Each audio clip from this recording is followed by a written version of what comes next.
Senator Kaine, it's a pleasure and honor to be here in your office in, well, how can we call this? It's Capitol Hill. Yeah, this is the, Alberto, it's good to have you in mi casa, because the last time we talked was in your office, but this is an exciting time to be visiting because of the visit of the King this week and the visit of Papa Francisco next week. Well, it's an honor for El Tiempo Latino as part of the Washington Post to be with you as usual. We follow you.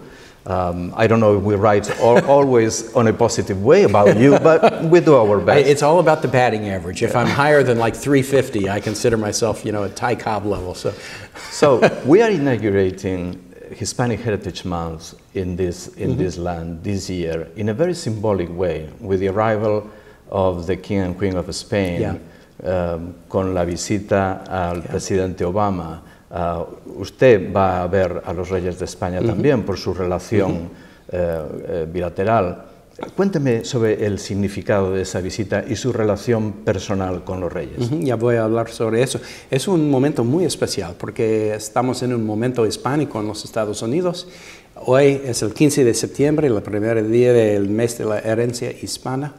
Es el cumpleaños de la reina Leticia hoy también.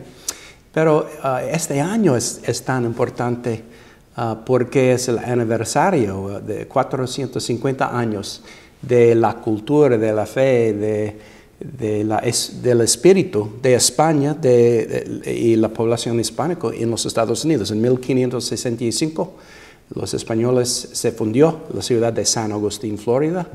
Entonces, en este año, este mes de la herencia hispana, estamos celebrando los raíces hispanos de los Estados Unidos. Correct. Y hay raíces que son más viejos que los raíces ingleses o las raíces franceses. Entonces, la población europea de nuestro país originalmente era de gente hispana. Entonces es un gran momento para celebrar, no solo en el pasado, porque ahorita hay un gran acuerdo entre España y los Estados Unidos en asuntos de comercio y cooperación militar. Y vamos a hablar esta tarde con el rey y la reina sobre eso. Y viernes y sábado vamos a tener un encuentro en San Agustín también sobre este aniversario. Well, I think that is my camera, and I have to say to our audience of El Tiempo Latino, the publication of the Washington Post, that Senator Kaine was speaking English. Some of you didn't understand, but that was the English language of America. Which I was speaking American, right? Which sometimes sounds a little bit like Spanish language. You have a strong connection with Spain for the things we just mentioned. How do you see the king? You met the new king. I have. This organization, the U.S.-Spain Council, is about 25 years old, and when it was formed, an annual meeting and an exchange of youth leaders to build up business to business, government to government, just the ties between our two nations. The U.S. chair is always a senator, the Spanish chair is always a business leader. Right. When the king was the Prince of Asturias, probably because of his graduate studies at Georgetown, he's always taken an interest in the forum. Last year we had our meeting in Malaga, and 2 months before the meeting, the gran sorpresa in Spain, and King Juan Carlos announced he was stepping down and the prince became the king. We sort of thought at that point he might not come to the meetings anymore, but to the contrary, he really deeply believes in this relationship, and so his itinerary is a full one. He and the Queen are going to be with us in the Senate Foreign Relations Committee talking this afternoon. He'll be with the President tomorrow. He's going to visit Georgetown University, his alma mater. And then he'll be in Florida, both in Miami and St. Augustine. But we're going to be talking about the commercial relationship, including the ongoing negotiation of the Transatlantic Trade and Investment Partnership with Spain. We're going to be talking about the Syrian refugee crisis. Spain has accepted many refugees, and Spain definitely feels this pressure of migrants coming from North Africa. We're going to be talking about military cooperation issues, NATO, Russia and the Ukraine, the war against ISIL. The U.S. and Spain have a very tight partnership. And this year we're going to have a new asunto en el foro. Para la primera vez vamos a hablar sobre normalización de relaciones entre los Estados Unidos y Cuba y otros países de Latinoamérica, porque hay una oportunidad para España, los Estados Unidos y las naciones de Latinoamérica tener un gran acuerdo para progreso, y vamos a hablar sobre eso también. Y sin duda se necesitan políticos como usted para servir un poquito de puente. Estados Unidos es un país que en muchas ocasiones se convierte en puente para que se consigan realizar grandes cosas. Otras veces Estados Unidos no somos tan puente.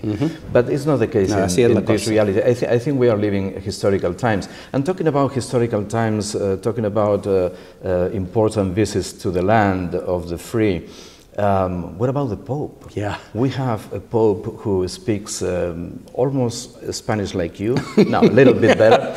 A Pope who con un acento italiano, ¿verdad? Con un acento, un Papa que es además un soccer fan, which is one of your defects. It is. Senator, you have to improve that. You have to be more knowledgeable about soccer. Más fanático que jugador, though. Okay. So you have mentioned many times, and we have talked about this, about your foundations as a Catholic, your religious beliefs, how you combine or balance your religious beliefs with your political duties. Now we have a Pope who is saying things that become headlines day in, day out. Important things that are moral things, ethical things, but also policy. Yeah. So how do you feel about this Pope Francis in the U.S.? Well, I'm not sure there's anything I've looked forward to more, just as a person, not really as a public official.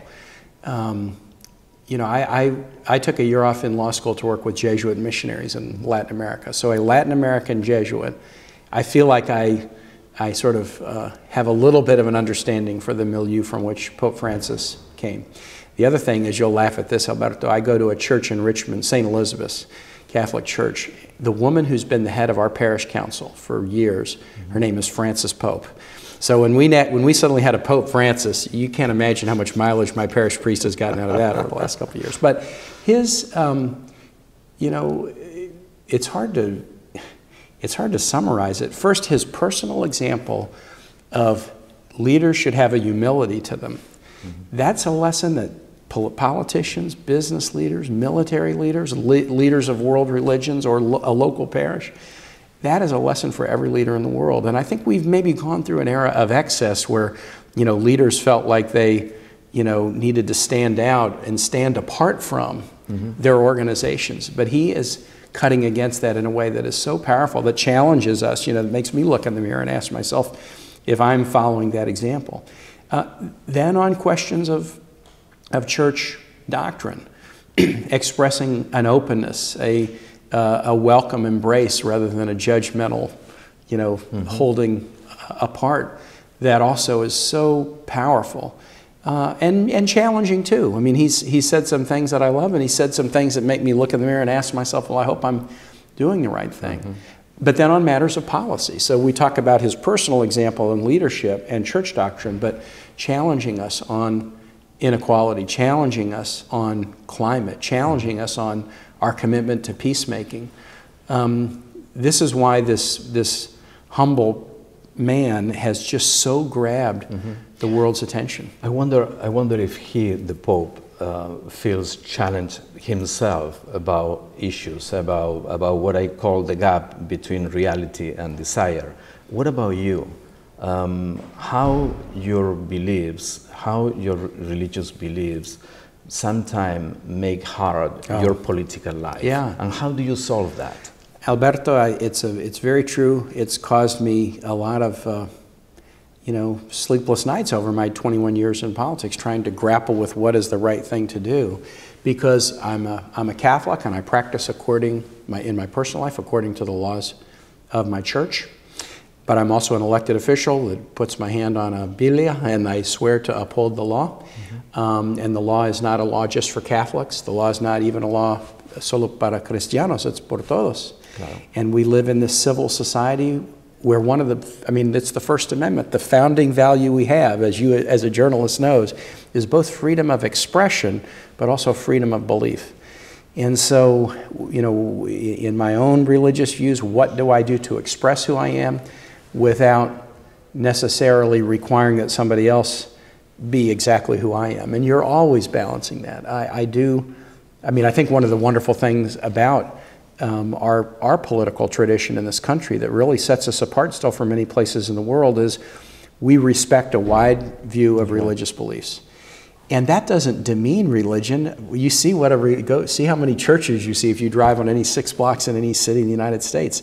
Our respect and tolerance for people, whether they worship or not, has led to a great flourishing of spirituality and religion. And so, on any given issue, I'm always grappling with what is my own view and then what is the right way to let that view inform it when I make policy for a big diverse society where not everybody shares my view. But it's an endless question. You'll never be at a plateau where you'll say, I've solved that, I don't have to think about that anymore. You have to grapple with it every day. What cannot be endless is this conversation. Por tanto, tengo que agradecerle, Senador Kaine, su amabilidad, su sabiduría política y su empatía social. The social empathy for me is very important for politicians, especially in these times that we are living where some politicians live off slogans. So thank you, sir, and I hope to see you soon and talk to you again. Yeah, I would love Alberto anytime. The Tiempo Latino is a gran parte de nuestra región.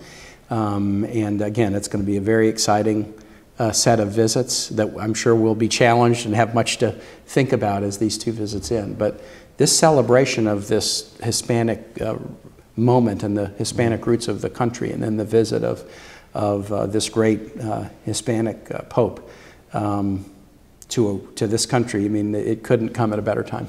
And us, the United States of America, for the first time, we are going to have a saint who is Hispanic. We'll Father Serra. We'll talk about that. Okay, otra vez. Gracias, Alberto.